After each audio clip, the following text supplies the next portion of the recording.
Assalamualaikum warahmatullahi wabarakatuh.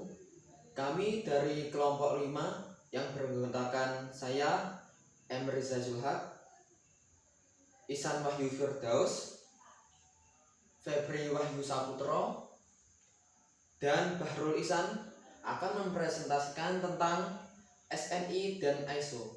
Apakah itu SNI dan ISO? ISO adalah lembaga yang beranggotakan lebih dari hampir seluruh negara di dunia yang fungsinya untuk menerbitkan dan menyelenggarakan standarisasi internasional. ISO terdiri dari banyak macam, ada ISO 9000, 9001, 14000 dan banyak lainnya. Sedangkan SNI adalah Badan Standarisasi Nasional yang ditetapkan oleh BSN atau Badan Standarisasi Nasional yang berlaku di wilayah Indonesia, yang sudah ditetapkan dari yang tercatat lebih dari 6000 SNI ya, sudah banyak, dan mulai dari standar produk, standar pengujian, standar kompetensi, dan standar manajemen. Jadi ini standarisasi ini hanya berlaku di Indonesia. SNI adalah standar yang dikeluarkan BSN, sedangkan ISO adalah standar yang dikeluarkan oleh lembaga organisasi ISO. BSN sendiri dalam hal ini merupakan anggota penuh ISO sebagai perwakilan dari Indonesia. Ini adalah contoh SNI dan ISO. Yang pertama SNI 8828/2019, nomor 2 SNI 718811/2018, nomor 3 SNI ISO 14024/2018, yang nomor 4 SNI 7188/2019, nomor 5 SNI ISO 14080/2018, lalu nomor 6 SNI ISO 14073/2017 dan SNI ISO 14046/2016. Manakah yang lebih bagus, SNI atau ISO? Untuk lebih bagusnya itu sama saja. SNI itu standarnya untuk di Indonesia dan ISO untuk standarisasinya saja. Sebenarnya penerapan SNI dan ISO dalam standar sistem manajemen mutu adalah sama. Hal ini merujuk ke lembaga pemerintah sebagai anggota ISO yang ditunjuk untuk bertugas dan bertanggung jawab di bidang standarisasi dan penilaian kesesuaian, yaitu Badan Standarisasi Nasional. Pemilihan standarisasi juga bertanggung jawab pada ruang lingkup pemasaran produk. Pertama, pemasaran pada lingkungan Indonesia. Sertifikat SNI bisa jadi pilihan. Yang kedua, pemasaran produk mancanegara. Lebih baik menggunakan sertifikasi ISO. Pentingnya sertifikasi SNI maupun ISO. Fungsi utama sertifikasi bagi industri adalah industri ingin menerapkan sistem manajemen mutu sesuai dengan standar yang diakui secara nasional maupun internasional, sehingga diperoleh keteraturan dalam proses produksi, menghasilkan produk yang memenuhi persyaratan pelanggan, sehingga standarisasi sangat penting guna memiliki daya saing produk pada era globalisasi. Ini adalah contoh perusahaan yang telah menerapkan standarisasi. PT Wijaya Karya Tbk. Kegiatan usaha WK pada saat itu adalah pekerjaan instalasi listrik dan pipa air. WK turut berperan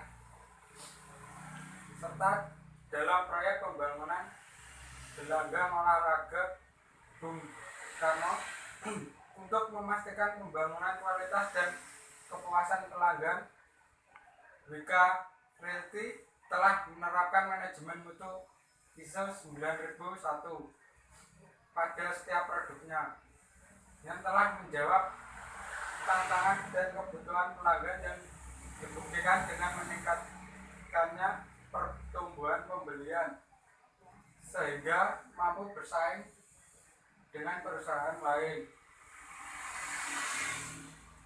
PT Tarasukma Indah adalah perusahaan helm yang mengaplikasikan dan memenuhi beberapa standarisasi sertifikasi pada tahun 1992. Produksi helm dari pabrikan ini sudah memenuhi standar nasional Indonesia atau SNI 1911 sampai 1990 dan sekarang direvisi menjadi SNI wajib, yaitu SNI 181 sampai 2007.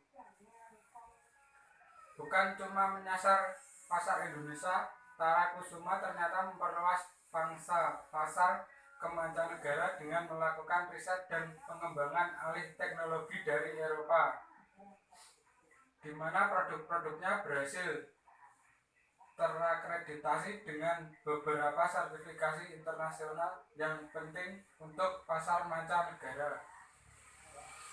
Berikut beberapa produk PT Kusuma yang juga sudah tersertifikasi SNI. 1. KYT kelas menengah ke atas. 2. MK kelas menengah ke atas. 3. MDS kelas menengah. 4. BMC kelas ke bawah. 5. U kelas bawah. Terima kasih. Sekian presentasi dari saya. Assalamualaikum warahmatullahi Dan wabarakatuh. sekarang sesi pertanyaan. Pertanyaan ini pertanyaan yang mungkin banyak ditanyakan oleh orang-orang mengenai SNI dan ISO. Oke, mulai dari pertanyaan pertama. Selain WK, apakah perusahaan di Indonesia yang sudah berstandarisasi ISO? Oke. Untuk perusahaan di Indonesia yang sudah berstandarisasi ISO, ada banyak perusahaan yang sudah berstandarisasi ISO. Yang pada umumnya itu perusahaan internasional. Ada seperti PT Gajah Tunggal, ya produksi ban, itu kan sudah berstandar, itu kan sudah produknya untuk luar negeri juga. Dan ada PT Semen Tonasa, PT Indomarko, dan banyak lainnya. Pokoknya untuk perusahaan yang sudah internasional kebanyakan sudah mempunyai sertifikasi ISO. Dan pertanyaan selanjutnya, bagaimanakah proses sertifikasi SNI? Untuk proses sertifikasi SNI, cek barang Anda apakah sudah pantas atau lulus untuk sertifikasi SNI. Bisa dilihat di laman BSN syarat-syarat produk yang sudah layak untuk sertifikasi SNI yang sudah, jadi bisa dilihat di laman BSN tadi yang sudah saya tunjukkan, sudah teman saya tunjukkan di presentasi lalu mengisi formulir permohonan SPPT SNI. Jadi mengisi formulir, lalu verifikasi permohonan, dan audit sistem manajemen mutu produk. Di produk diaudit dulu apakah sudah layak untuk sertifikasi SNI. Dan selanjutnya program sampel produk. Jadi programnya di sampel produk akan diuji kelayakannya, lalu penilaian sampel, dan selanjutnya keputusan sertifikasi. Kalau sampelnya sudah lulus, akan di keputusan sertifikasi akan disetujui, lalu untuk pemberian selanjutnya pemberian SPPT SNI. Dan terakhir, kalau sudah semua proses dilakukan, itu mengurus administrasi atau biaya pengurusan standarisasi nasional Indonesia. Oke. apakah pada produk Indonesia yang dipasarkan di luar negeri harus mempunyai standarisasi selain SNI? Jadi, saya akan menjawab pertanyaan tersebut. Untuk produk yang dipasarkan di luar Indonesia, sebaiknya mempunyai standarisasi yang telah diakui internasional, seperti ISO. Karena untuk standarisasi ISO sudah diakui di sebagian banyak negara dan produk akan lebih mudah dikenal dan diakui di luar Indonesia. Di sini saya akan menjawab pertanyaan dari saudara-saudara. Untuk produk luar negeri yang masuk ke Indonesia, apakah juga harus mempunyai standarisasi SNI? Tidak.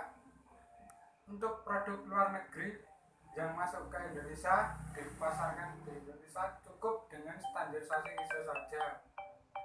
Karena di Indonesia standarisasi ISO juga banyak dikenal oleh konsumen maupun distributor, sehingga tidak perlu dengan sertifikasi SNI lagi. Oke, di sini saya akan menjelaskan atau menjawab bagaimana cara standarisasi ISO. Yang pertama, riset terhadap standar, yaitu organisasi ini perlu mengetahui apa yang mereka implementasikan. Maksudnya adalah mengetahui dasar standarisasi yang diterapkan. Yang kedua, buat kerangka waktu. Organisasi perlu menganalisis di mana mereka berada. Ketiga, mendapatkan dukungan dari karyawan dan manajemen. Organisasi perlu memastikan bahwa karyawan memiliki pengetahuan teknis yang tepat untuk menerapkan sistem manajemen ISO yang spesifik. Yang keempat, terapkan standar. Standar yang akan digunakan dalam implementasi ini ke dalam proses ini. Nomor 5, pilihlah perusahaan pendaftar panitera atau panitia terpilih akan menemani organisasi tersebut melalui seluruh proses standarisasi.